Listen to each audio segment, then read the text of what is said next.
Hey Panda Nation, you are listening to the Inverted Gear podcast with your hosts Nelson and Hillary. Join us every week as we take you behind the scenes into our brand, discuss upcoming projects, and conversate beyond the mat with the interesting people we've met along the way.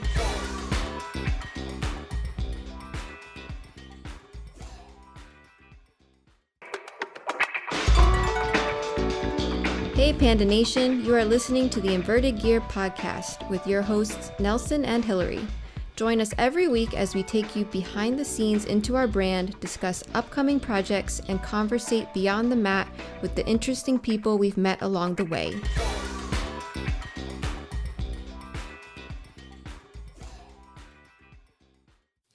Buenos dias, Hillary. Buenos dias, Nelson. How are you today?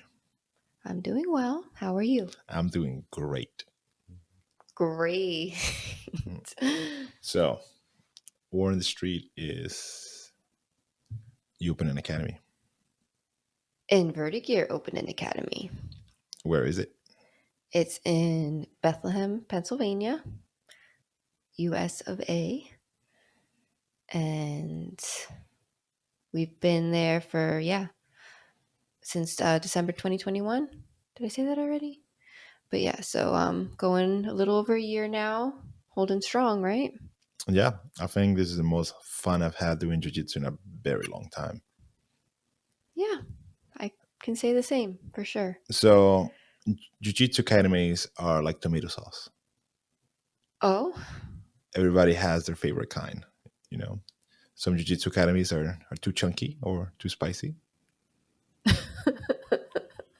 So jiu-jitsu academies, there's things that can range is where's the curriculum? Is it how old school is it? Are we only doing things that Heather Gracie taught to Heather Gracie?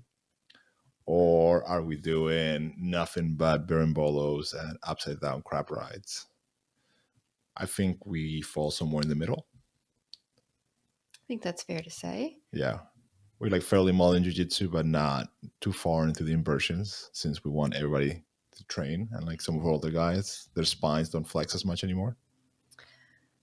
Yeah, I feel like you take extra care to make sure everyone is comfortable and understands what you're teaching. And even if they say, no, like this inverted stuff might not be for them, having other options to offer because jiu-jitsu is very creative, right? And finding a game that suits you, but also having that understanding of other things that could be happening to you. Yeah. That might be somebody else, right? Somebody else's game, like being able to roll with everybody and learn alongside everybody. Correct. And then back to my tomato sauce analogy. Okay. Is that we have curriculum and then the culture of the academy always differs, you know? Are we being like very militaristic and hierarchical and you're not even allowed to speak to the upper belts? Or are we doing like super relaxed, globetrotter style, everybody's equal situation? I think we will lean more towards that side. I think we like even like the end of class, I think we line up on Friday so we can have like a good close of the week and talk about things. But most of the time it's like super relaxed. No pictures of Helio hanging in the wall. How does that relate to tomato sauce though? Well, it's like some people like that. Like so tomato sauce. So there's this guy that made a study, got like hired to make a study by a tomato sauce company and figure out what was the best tomato sauce, what tomato sauce would sell the best. Okay.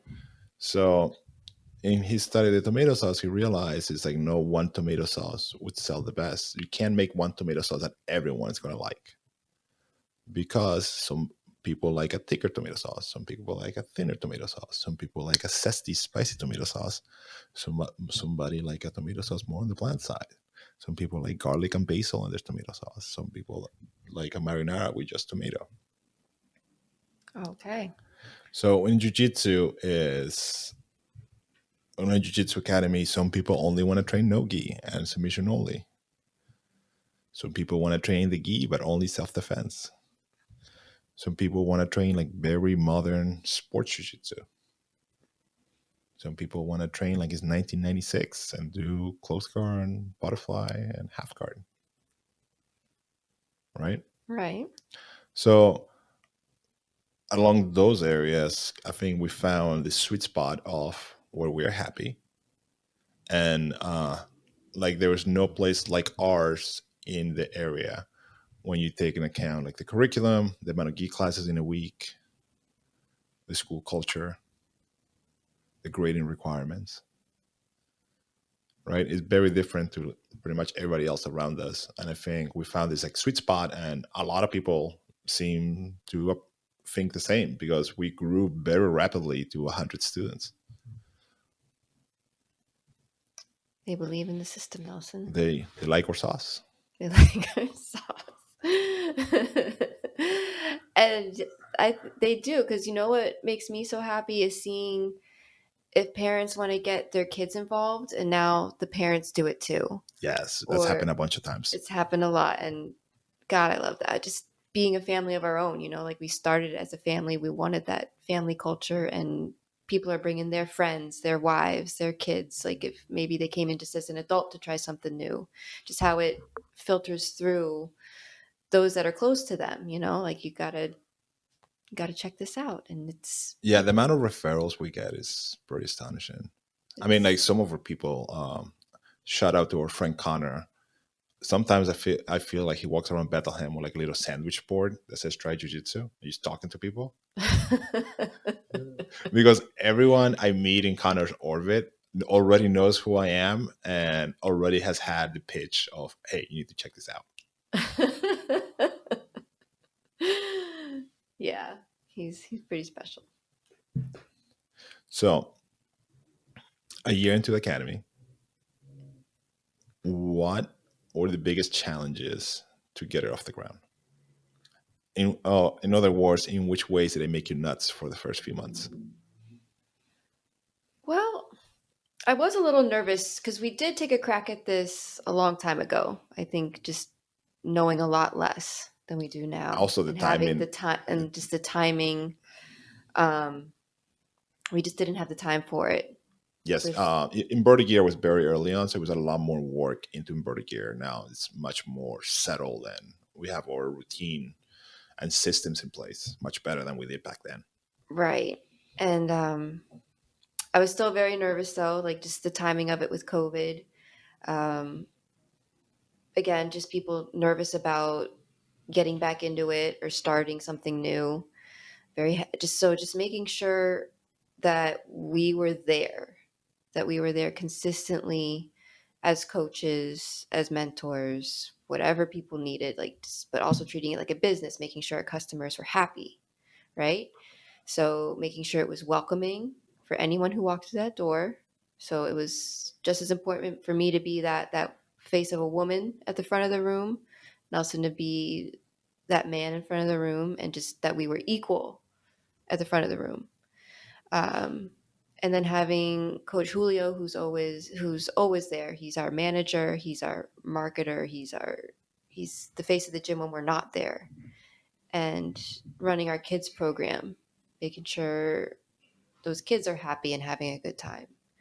It was all things we had to be worried about, to making sure not just getting them in the door, but making sure they stayed with us, making sure they were comfortable and they were learning and they were getting that feeling that we get, when you train and you are succeeding at something new. I think one of the things, the feedback I've gotten a bunch of times is people have come to the academy and they felt like they've been welcome, and that the people in the room want them to learn and get better instead of getting the feeling that they're fresh meat there to get beat up by the guys that have been around for a while. Right. The other thing too is, like you said, like we try to be there every day. Is at the time, well, still now, we live very kid centric lives. When we started the gym, Lucio was under a year old, Yep. and then Leo was what, He 4 or 3? was He was like 3. 3 coming to 4, right? So we have like 203 when we started. So we had this. We recently changed, but we were alternating somebody would be there in the morning, somebody would be there in the afternoon. So there was always somebody home with the kids, taking care of the little one at home, making sure the other one got to school, got picked up, uh, meals were made. Then the other one was at the gym, just teaching fundamentals, showing people how to sweep from half guard. So yeah, just finding that balance for ourselves too. So we weren't so we were we again we could still always be there, but still be there with our kids, still finding that new routine, running inverted gear as well, keeping the warehouse running because before we went into the gym, it was we were still building our warehouse. Yeah, I mean the warehouse was pretty far along at that point, but yes, like it was fairly new. Also, it's a little over a year that the warehouse had been running. Right. Big shout out to Melvin, Warehouse Melvin, taking care of business. Right. I He's mean, also a purple belt at the academy, and he helps out a lot these days. so yeah, we really having a team that we do now really is what's helping to keep it going and succeeding. Yeah, I mean, you want to talk about one of the reasons we started was our area is very no-gi loving, and it seems like everybody just wanted to train no-gi in our area. So the first few months of the gym was gi only all the time. Because we missed it so much. We missed it so much, and it was hard to train gi in the area before we came along. Not all A lot of the schools didn't have it every day. Uh, I mean, the two biggest schools in the area are the 10 Planet schools. Shout out to Zach and John. So we wanted a space for people to roll in the gi, and you just have a very technical gi school. I talk like I think my guys are sick of hearing this, but I just wanted everybody to be super comfortable in the gi, passing guard, understanding how to like different guards work, understanding how to break grips, and more important than anything is understanding how to behave in the bottom, like pin scapes, bottom scapes, and you just making it fun for them and for me because a lot of times in the area I would train and I would pass guards and then people wouldn't get me off them. So like really we've hammered our guys with like mount scapes and side control scapes and framing scapes and back scapes. And like, a year into this experiment, our white belts are getting so good. And it's so fun. It is so fun, especially so the guys have been with us, the guys and girls, since the beginning are getting ready for their first or second tournament coming up. And just how excited everyone is, how nervous everyone is, just how hard they've been training, how consistent they've been training, like finding those goals to get to this tournament. And then possibly after that we've been hyping up our belt promotion and just seeing the progress, the whole road up until now, and then what's coming up after that and after that and after that. So you brought up the belt promotion. You want to talk about the decisions we made towards belt requirements? Belt requirements So as far as how often are we promoting people? twice a year. Twice a year. And then would you say we're fast promoters or slow promoters? No, we're slow. We are old school, I think, in that realm. Just having people really earn their next stripe, their next color. Like I have no qualms having a 2-3 year old white belt if they're not like being consistent, if they haven't like really masters or fundamental curriculum. I I have like that was how it used to be. It is, and that's the thing. It's not a race, Yes. and it's not just do whatever you want. It's really is about like how much are you learning, how much are you applying, how much are you showing up. Yes. And then the other thing too is we're not also I see some modern schools where especially like we're not super competition. So we're excited about this tournament. Yes, but we're not oriented around No, competition. yeah, I have no qualms. I want I'm not trying to make a white belt, blue belt world champion. I seen people being held back for that reason before, and a lot of times it ends up kind of like messing up their career more than it helped. So one of the reasons we opened the academy was we wanted competent training partners. We wanted like good training partners, especially me and Hillary are masters too now. Like, we're older. We're on the older side of jiu-jitsu now. We've been training for over 15 years. So zoomed out perspective, like 5 years from now, I just want a bunch of 30-year-olds that are super technical and I can roll with them forever without being afraid of getting hurt because they're being spazzy. And do we have young guys that train at the gym? Yeah, like we have some really good like 20-year-olds now. But the biggest emphasis is just making the gym welcoming for everyone and starting very slow and just Yes. I really don't want like some of these masters guys that come in, because we have guys in the 30s, 40s, and 50s that come into the gym, right? And I'm like super protective of these guys and girls. It's like I just want them to have a good time and learn jujitsu. And I really think jujitsu can be life changing if you let it and you just give it a chance. But you gotta it's you gotta go through like those first 6 months until you realize it's okay, like this is I love this and I want to do it for the rest of my life. But we have to be protective until they get to that point. Yes. I like the way you said that. Yep. What has been the most rewarding thing about opening the gym for you? I think I touched on a little bit, just seeing everyone progress and seeing everyone be how excited they are about it. Like they're bringing their friends, they're bringing their families, but seeing more ladies on the mat, Yeah. um, seeing how much the kids program has grown.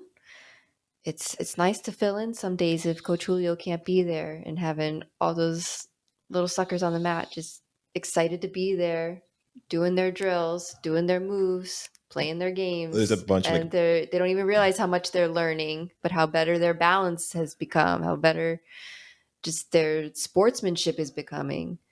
All the extra things that you can learn along the way of a new skill. all those badass little girls you have running around now. Love them. All the honey badgers. Love them.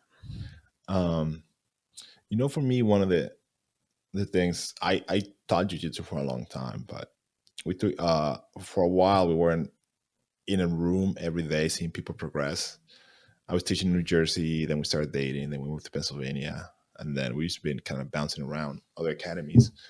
But taking someone that comes in and they are very unathletic. They might be in like their 20s and or 30s and never played any organized sports, never really lifted weights. So taking them through this journey to like understanding their body first and then starting to understand jujitsu and seeing them just struggle with like the very basic moves that we work on the fundamentals program. Like, it's bringing the arm across, hips keeping, taking the back, or like, doing a pendulum sweep and just moving your hips out of the way, creating that angle and then sweeping somebody. And then now, like, fast forward 12, 18 months and they're complete, like they're moving like a completely different human. And they're starting to bring it when they spar with you. And it's just so much fun. And like, it makes me so happy because I love when we have some students that like, might have wrestled before, or we have this one new girl that did a lot of bouldering and climbing, and she's just picking up everything so fast, and that is so cool to see. Or same with like, these guys like wrestle before, they have like those like pre-installed software already. You just give it some patch updates and then they can function really well in jiu-jitsu. But when you can take these guys that like super athletic and then you just teach them very fundamental jiu-jitsu, and you haven't drilled that for a few months, and you get them to trust in the process that we're building here, and seeing them a year later and is so awesome. And then I can't wait to see what they look like, 5 years from now. They're the blue or the purple. Yep, definitely. Some of those faces from our school come to mind, and absolutely, like you said, like totally different people now, and it's fun. It's fun to be able to work with every single one of our students, no matter how big or small they are, and just how they're moving now. Right, totally. They're becoming a little less fearful, a little more excited, a little more physical, but like they're using those lessons, and they're not overexerting themselves anymore. They're pacing themselves. They see the game, like they're playing the game, and they're in it. And then the other thing too is we talked about this a lot, the word community, just building community. Because I taught jiu-jitsu for a long time in New Jersey, and um, the Max Athletics, I think the school has changed so many times the names. I forget what the new name is. But Red Rooster Jiu-Jitsu, shout out to my buddy Dave and that crew in New Jersey. They're in South Plainfield, New Jersey now. And some of those guys became some of our closest friends just because we saw them every day. And there's like this level of like shared suffering. It's like, you're going to this tough practice together, and you see each other, and then we're drilling and we're sparring, and then we're joking around afterwards. And I forgot that part of the sport because since we left Jersey, we bounced around a few different gyms and we made some friends, but never to the level of when we're running our own gym and we're seeing these faces every day. And I have these people now in my life that I see every day, and I'm so happy to see them every day. They're happy to see me. And we're starting to see them outside of jiu-jitsu, and just I say, hey, started with, hey, we're gonna go visit our friends open mat here, where you guys want to come. And then they come, or grabbing a beer after rounds on Friday, having visitors come in, and then grabbing, taking the visitors out for dinner, going to tournaments. Now we're setting up a picnic for the families in June. We're having a family day, and we rented out this pavilion, and like everybody's so excited about it. Community. That's another big part of, I think, what we're creating. And just, yeah, we have people that we want to be around each other, and just so getting some things going that are through jujitsu, just to be able to have that social aspect of being around just good people now, and getting together more, whether it's a tournament, it's a meal, it's a beer, it's a picnic, any, like, the sky's the limit, right? But like, it really is nice having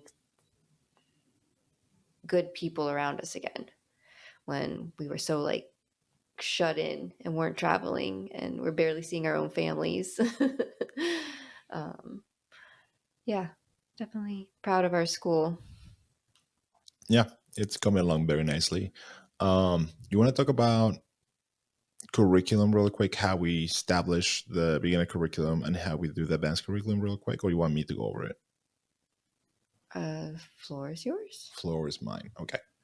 So for the fundamentals curriculum, uh, we at the beginning, this is funny. We had a fundamentals and an intermediate, right? Well, at the beginning it was only fundamentals since we just started.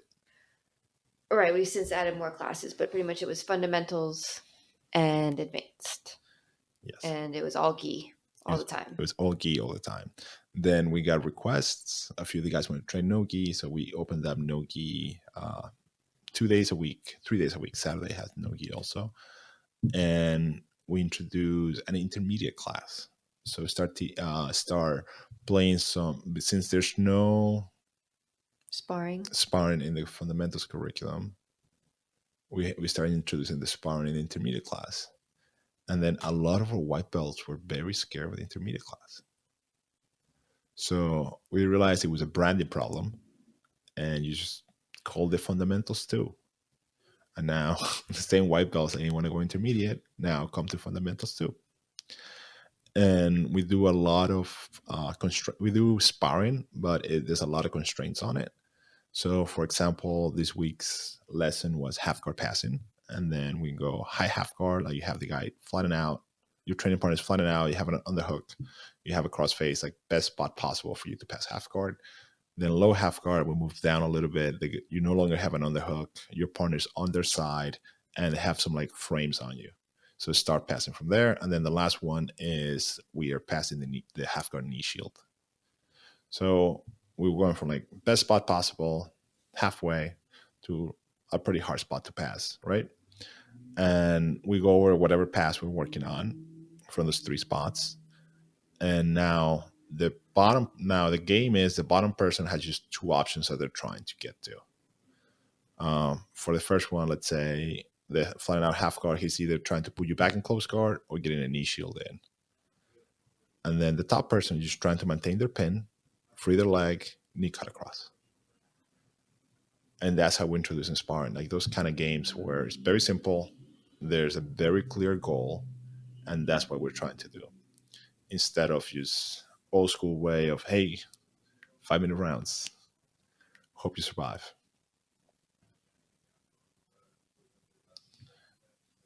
And then the way we've been breaking down the curriculum from week to week is fundamentals is close guard, half guard, and open guard, and then we switch from week to week, and it goes from top to bottom. So it's either sweeping or passing on those positions. The advanced curriculum, we've been going guard passing system, sweeping system, also guard system, passing system, and a specific position, whether it's like mount, so it's mount escapes or mount attacks, back control, knee on belly. I think we're gonna do something like Kiss of the Dragon soon because guys are asking about inverting. But it's been working really well, just having a theme of the week and people being able to come in all week and just rehash what we've been working on, and then getting a little bit more advanced towards the end of the week. Once they have like the basic movements right, it's been working really well for us. Oh yeah, having that board, because people come in and they look at it like, oh, what are we doing this week? And the board has all the events, it has the theme of the week, it has quotes, it just something. It's nice having that. So I see some of our students, they'll take pictures of it, like if they know they're only going to be here like once this week, just so they can. Yes. I know I see some of the guys taking notes, studying. Some of the girls ask me like, "Are there any videos like on Instagram or something like, or can you make something for me like, just so I could study it at home like over the weekend?" It's like it's pretty cool. Yeah. Talking about the board, another thing we have there is our workshops. Right. So we finally have this place to host friends. We're part of Globetrotters for a long time, and we travel because of competing for a long time. So we met like all these awesome black belts that a lot of people may not know. And we never had a place to really host them. Like, before we were training somewhere else, we kind of asked the gym owners about, hey, you want to bring my friend over for a seminar? And like, at the end of the day, you're asking for money or money from their students. It can get a little weird. So we made a decision to work workshops, monthly workshops into the budget, and bring in once a month, bring in a black belt or up and coming brown belt to the gym and show what they're good at. And because when I was coming up as a jiu-jitsu, as a 20-year-old, that was broke, like paying my gym dues and my tournament fees, like, and the gas to get to and from the gym, and everyone else was doing. I was like broke. So I missed out on so many seminars over the years because I couldn't afford them.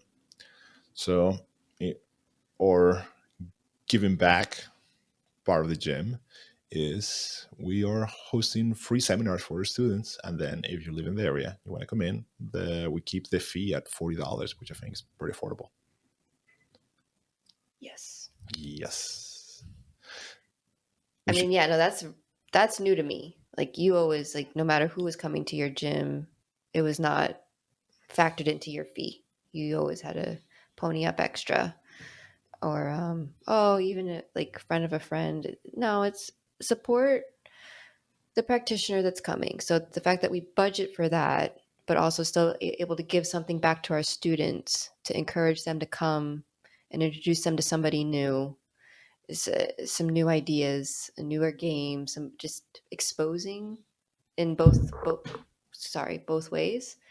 I think it's awesome. Again, building that community outside of the gym. Because we do get a lot of visitors. Jiu-jitsu. We get a lot of visitors for those workshops.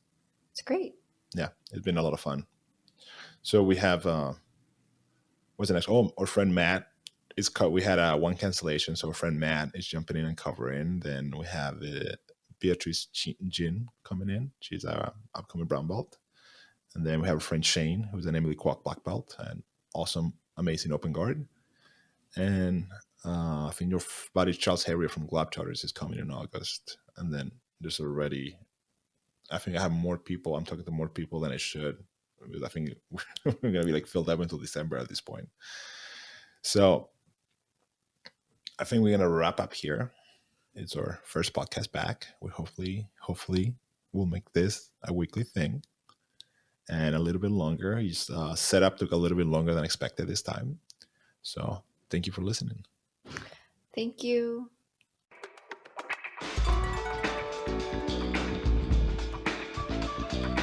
Thank you for listening, Panda Nation. We hope you enjoyed this episode of the Inverted Gear podcast. You can find us at invertedgear.com as well as your favorite podcast app. Don't forget to give us a like, and we'll see you soon.